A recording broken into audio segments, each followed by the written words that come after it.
Today, my grandson Josh said he would help with cooking. Although I've served the dishes I've made before, we haven't cooked together much, so I was really looking forward to it. Since he's only 4 years old, I entrusted him with making hamburger patties. To my surprise, Josh skillfully shaped the patties. Just like my son did, I imagine Josh learned to cook by emulating his father's example. The hamburger we carefully made together looked even more delicious than usual. Since Kenny was running late due to a busy work period, Maria and Josh and I decided to have our meal first. On the dining table, besides the hamburgers, there were other treats like salad, soup, and dessert, all of which Josh had helped prepare. Josh looked content as he gazed at the appetizing dishes, and I couldn't help but feel joy seeing him like that. I wonder if Mom and Dad will be happy? With an excited expression, Josh inquired. Oh, they'll definitely be overjoyed. As we chatted, the intercom at home rang. It seemed Maria had arrived. Josh and I welcomed Maria with smiles. Maria's expression darkened, and she glared at me as she entered. Josh's face, which had been sparkling just a moment ago, clouded over. Maria completely ignored us, strode into the room, and then did something unbelievable. She glanced quickly at the dishes lined up on the table, only to discard them directly into the trash can right in front of her. Who would eat something made by a sick person? I don't want to risk getting infected. The words directed at me when I was temporarily discharged were hurtful. Maria, with a half-smile, spat out profanities that hardly resembled a parent. Faced with such appalling behavior, I was left speechless and stunned. At that moment, it was the young Josh who extended a helping hand to me. I am Kathy McGregor. Having reached retirement age, I am enjoying a leisurely time away from work. As I sip my morning coffee, memories from the past come flooding back. I have a son, Kenny. Although it may be hard to imagine from my current lifestyle, until Kenny reached adulthood, those were days when there was no time to rest. This was because, in my mid-30s, my husband suddenly passed away due to illness, leaving me as the sole caregiver for Kenny. Having moved to the city after marriage, there were no close relatives nearby to lend a helping hand. Since I had already purchased a house, I couldn't easily return to my hometown. The mortgage payments were still pending. So, without much time to dwell on my sadness, I worked tirelessly from morning till night. Still, I made a conscious effort to spend time with Kenny, ensuring he didn't feel too lonely. Kenny occasionally cried, but even at his young age, he understood the situation and became my source of comfort. On Kenny's days off, we spent time together, going to places he wanted to visit. We talked about various topics, from school to our favorite dishes. Sometimes, after school or on days when Kenny had no classes, he would come to my workplace, and we'd spend time together until I finished work. Of course, I had obtained permission from my workplace, and it was where everyone showed understanding towards me as a single mother. When I was too busy to attend to things, my colleagues would talk to Kenny during breaks or help him with his homework, and it seemed like Kenny was enjoying himself. Mom, what's for dinner tonight? Whether it was a school day or a day when we commuted home together from my workplace, Kenny always asked me this question. He later told me that he enjoyed helping with dinner preparations from a young age because he liked the dishes I made. It all began with tearing lettuce for salads, mixing potato salad, and preparing sauces. Kenny found joy in cooking with me and accomplishing tasks independently. I remember his eyes shining as he stood in the kitchen every day. The saying "what one likes, one will do well" seems to hold true. Although he went through a rebellious phase in high school, I consistently prepared lunch for him and handed it over. even on days when we argued, he would still return the lunch container neatly cleaned. Perhaps Kenny's rebellious phase was relatively mild after all. Looking back, I realized that the lunch I had made was one form of communication for us. On the last day of high school, Kenny returned his lunchbox with a note saying thank you, Mom, for everything. I couldn't help but cry alone at that time. Kenny's passion for cooking remained strong even as he grew up, and he chose to go to a culinary school after graduation. My son, who graduated from culinary school in no time, steadily honed his skills at a famous restaurant. Now, he was independent as a chef and owned his own restaurant. From the reviews, it seems that phrases like a dish that makes you feel nostalgic, simple and friendly, yet unique are written, and it seems that the homely taste is very popular and thriving. Occasionally, I also take my friends to Kenny's restaurant. When he sees me, he always gives me a shy smile. I'm proud of how well he's grown up, even though he's my own son. Of course, there were tough times, but seeing Kenny thriving like this makes me happy and proud. Kenny got married early. Despite complaining that business owners have no time off and no opportunities to meet people, it's a wonder when exactly it happened. His wife, Maria, was initially just a customer at the restaurant Kenny manages. However, Maria fell in love with Kenny's cooking and became a regular visitor to the restaurant. Eventually, she even gave him her contact information, and their relationship began.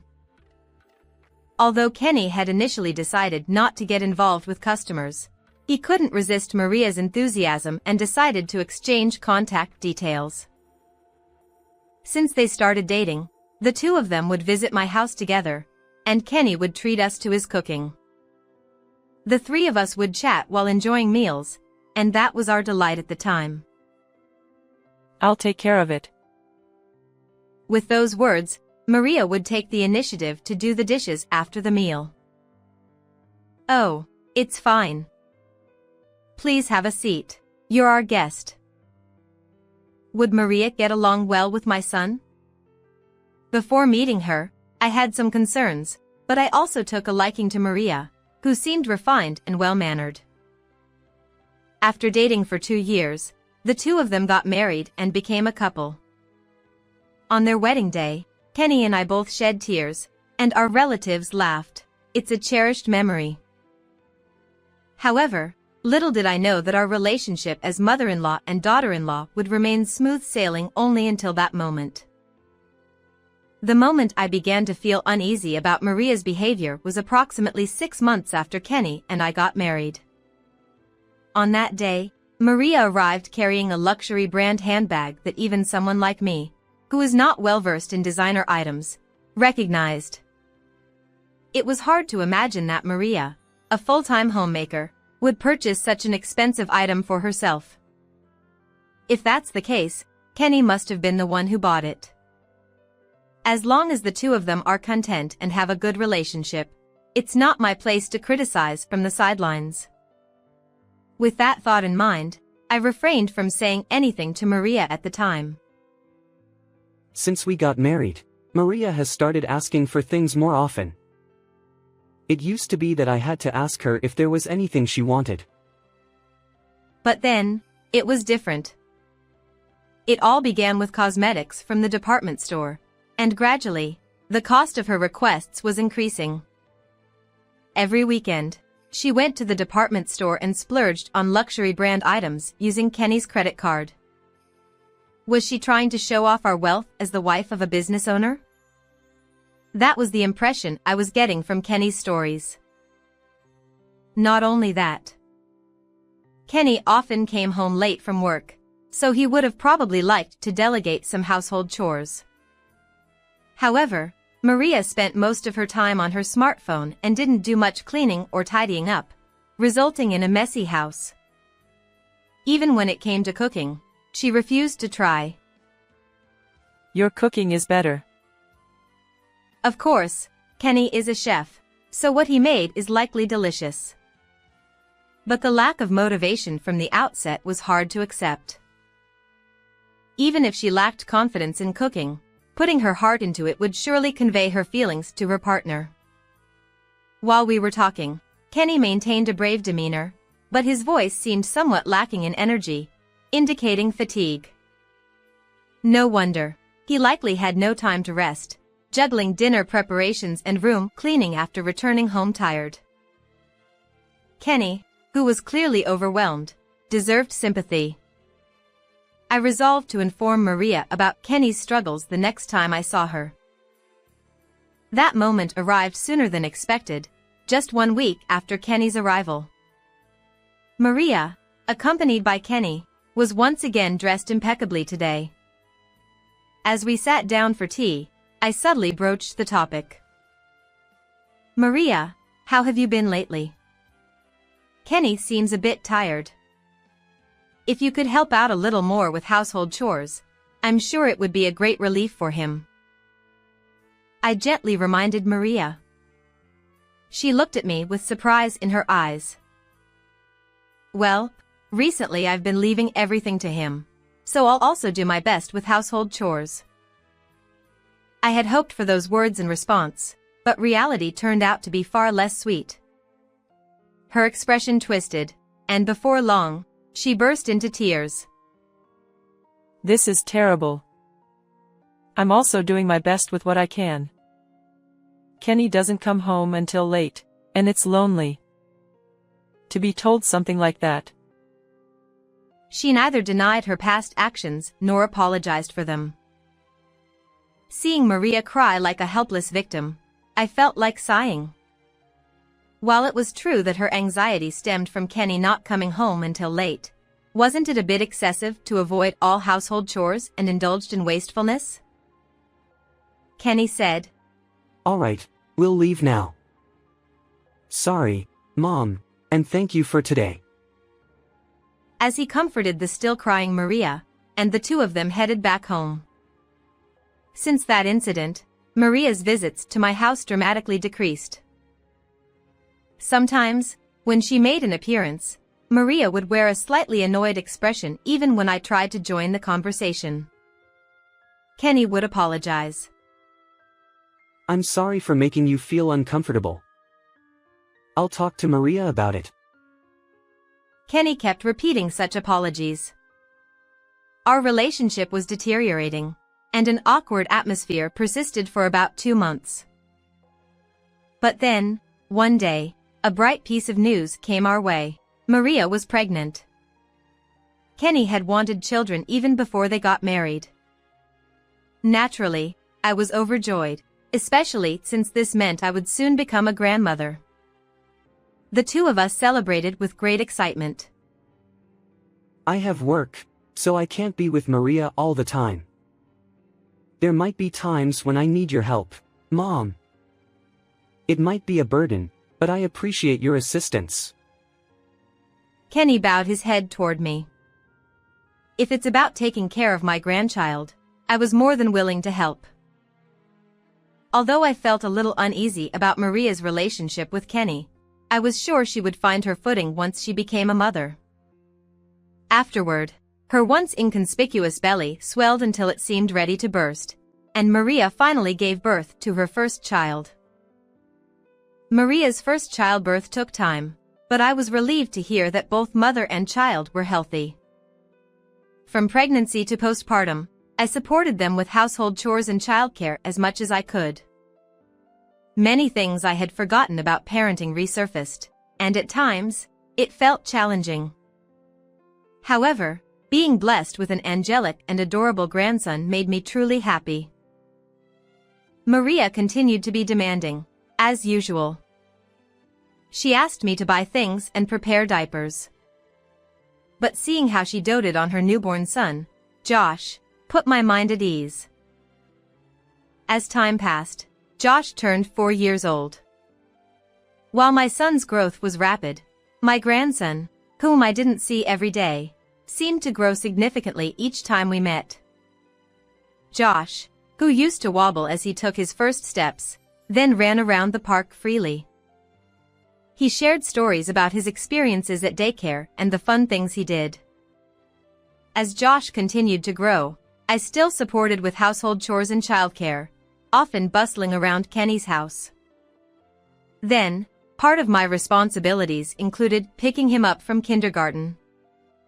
Maria, on the other hand, frequently left the house, leaving me to handle everything that a wife and mother should typically do.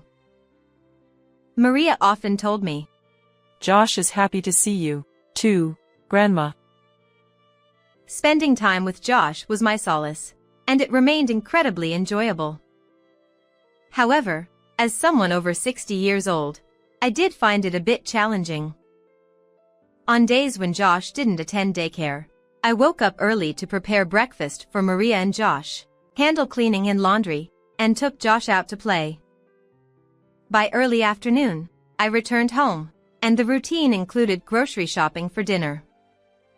As those days continued, I found myself feeling more physically tired by the end of each day. The relentless days without rest may have taken their toll. One day, while on my way to pick up Josh from daycare, I collapsed. Fortunately, it was a busy street, and a passerby called for emergency assistance. I had dismissed it as mere exhaustion, assuming it wasn't anything serious. However, I ended up being hospitalized unexpectedly. They discovered cancer. Due to the delayed diagnosis, a major surgery became necessary. Looking back, I occasionally felt discomfort such as shortness of breath and palpitations. However, I attributed it to my age and didn't visit the hospital. After all, I had never suffered from any major illnesses in my entire life. I ignored the minor physical discomforts in my small body.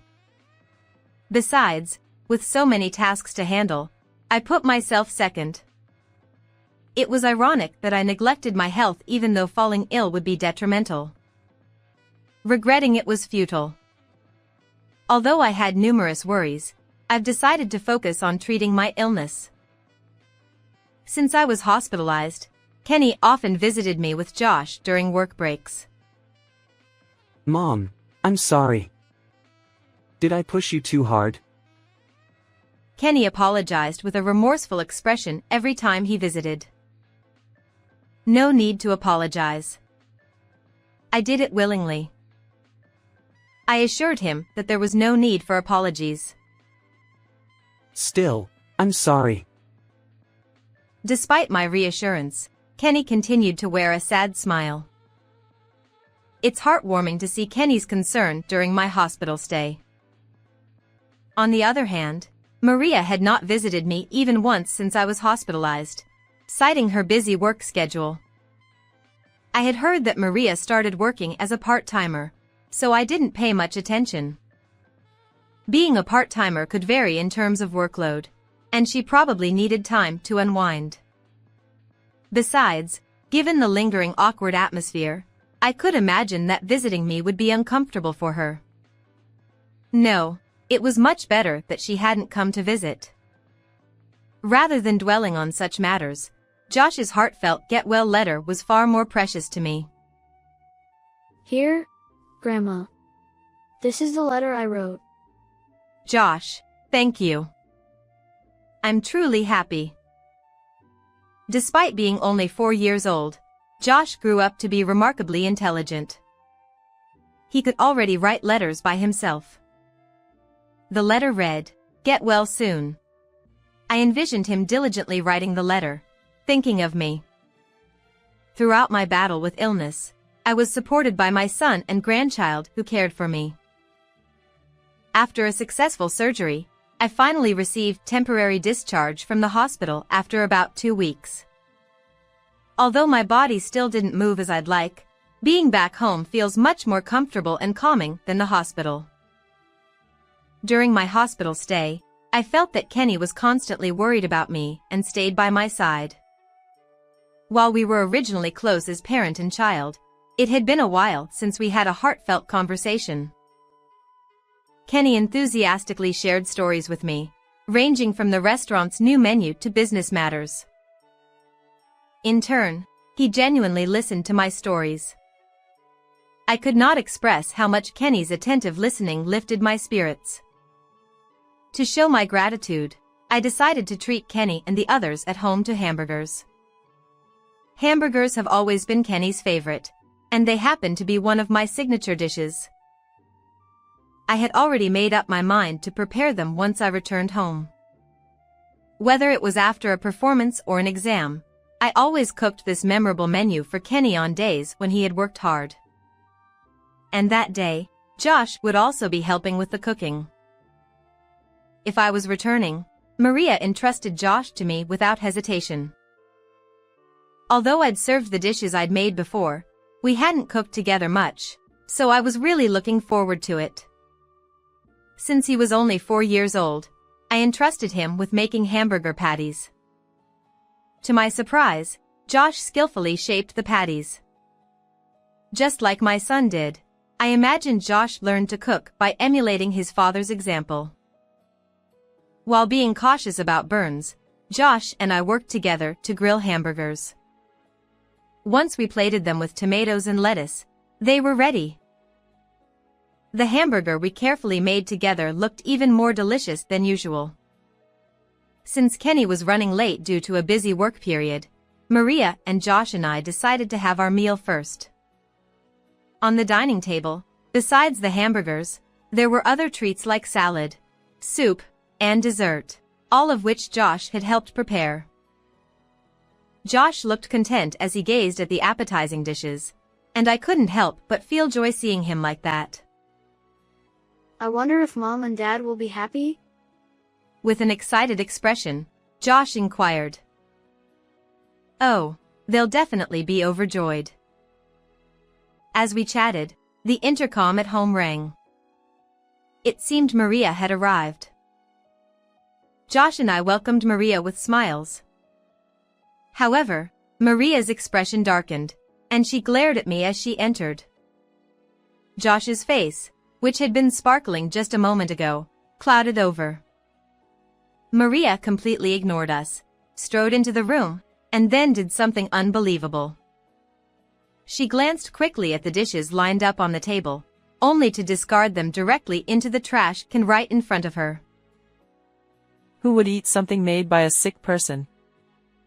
I don't want to risk getting infected. The words directed at me when I was temporarily discharged were hurtful. Maria, with a half-smile, spat out profanities that hardly resembled a parent. Faced with such appalling behavior, I was left speechless and stunned.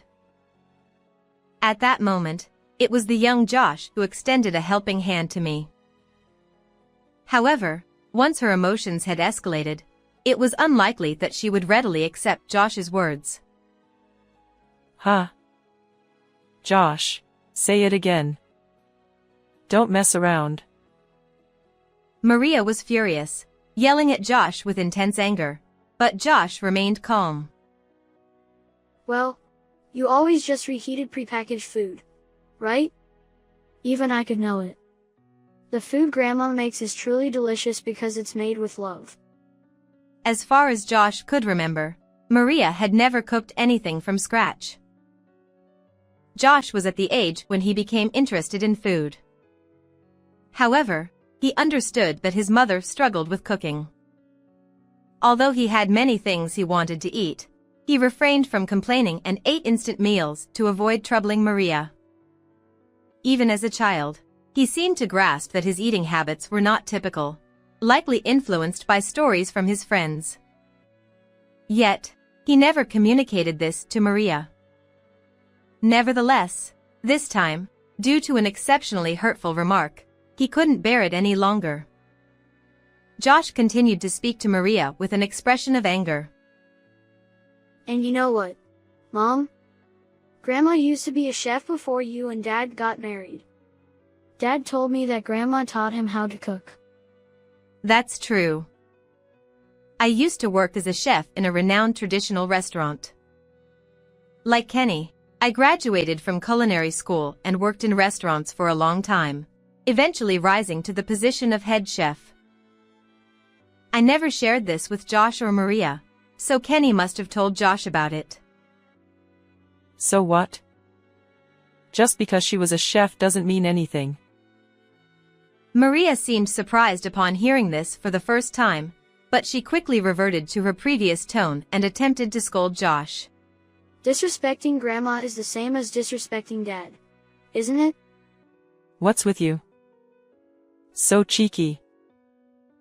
Josh remained unfazed by Maria's words, staring at her with a cold, unyielding gaze. His tone, far beyond his 4 years, was matter-of-fact as he addressed Maria. It appeared he was finally unloading all the pent-up frustration he had accumulated. The argument between the two escalated, and I found myself unable to intervene. Every attempt to interject was met with a curt dismissal from Maria. Stay quiet, she snapped. As I pondered what to do, my attention was drawn to Maria's back. There, seemingly out of nowhere, stood Kenny. He had managed to finish his work early for my sake. As everyone present noticed Kenny, he finally spoke up. Is that what a person with children does? Maria, apologize to your mother. The chaotic mess of discarded dishes and our previous conversation. Kenny seemed to have heard and seen everything. His entire body trembled, revealing the strain of suppressed anger. I've been patient all this time, but I've had enough of you. Let's get a divorce. Upon hearing Kenny's words, Maria's expression changed dramatically from the earlier defiant glare. No way. Don't take it seriously. That was just a joke. Maria stumbled through her excuses, but Kenny regarded her with the same cold, calculating eyes he had used on Josh moments before. The tension in the room was palpable, and both Maria and I held our breath. Kenny pointed mercilessly at a discarded hamburger in the trash. Then what's this? Caught off guard by the exposed hamburger, Maria finally ran out of excuses. Wait, I was wrong. I just vented my frustration. Please forgive me. Maria's anguished voice echoed in the room, but there was no one here to defend her. With one last apology, Kenny and Maria left, and the scene came to an end. And so, my long day ended. Afterward, Kenny divorced Maria through a lawyer. The custody of Josh naturally went to Kenny. Considering Josh's upbringing environment up until now, it was determined that Kenny raising Josh would lead to Josh's happiness. As a result of the divorce, I ended up living in Kenny's house. Maria moved out on her own, and even when she packed up all her belongings, there were no words of apology. Initially, Josh showed signs of sadness at the prospect of his mother being gone. However, when we told him that we would be living together, he was genuinely delighted. Grandma, let's cook together again. I'm looking forward to it. A while after we started living together, Kenny heard a story. It turned out that Maria had been having an affair with a coworker. Despite working part-time, she had claimed to be busy with work, and now it made sense. Instead of Maria, who was indulging in infidelity, I was the one burdened to the point of physical strain. Kenny had suspected it, but considering Josh's well-being, he had tried to salvage the marriage and rebuild their relationship. As a restaurant owner, Kenny had worked tirelessly regardless of weekends, neglecting family time. He reflected on this and started taking time off to go out with the family. He also tried to communicate better as a couple, avoiding harboring resentment toward each other. However, Kenny's efforts were in vain, and Maria continued her affair. Kenny's words and actions didn't resonate with Maria, and her hostility toward me remained strong, leading to the incident. Kenny eventually gave up completely and decided to divorce. Later, it became clear that Maria had a personality that couldn't tolerate not being the number one priority. Frustrated with Kenny prioritizing work after marriage, she even resented me for doting on my grandchild. Feeling unloved by anyone, she turned to infidelity. Because Kenny worked hard for Maria, whom he loved, I felt sorry for her not realizing his actions. Maria, after property division and deducting alimony, was eventually abandoned by her affair partner as well. It seems he was just playing around. Now, she works multiple jobs day and night to pay child support. Does Maria regret her actions? We'll never know, but I hope she someday discovers true love. On the other hand, I worried about Josh being separated from his mother. However, Josh remained cheerful and actively helped me even without his mother around.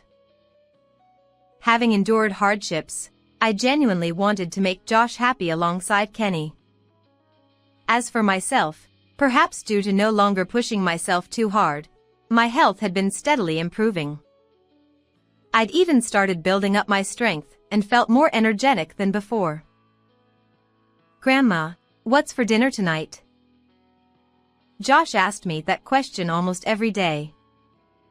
As I answered, I couldn't help but see glimpses of Kenny from the past. "Tonight, we're having homemade hamburgers." I savored the happiness of living with my family of 3, and once again, I prepared dinner for them. How did you like this story? Don't forget to subscribe to the channel. Until next time, let's meet in the next video.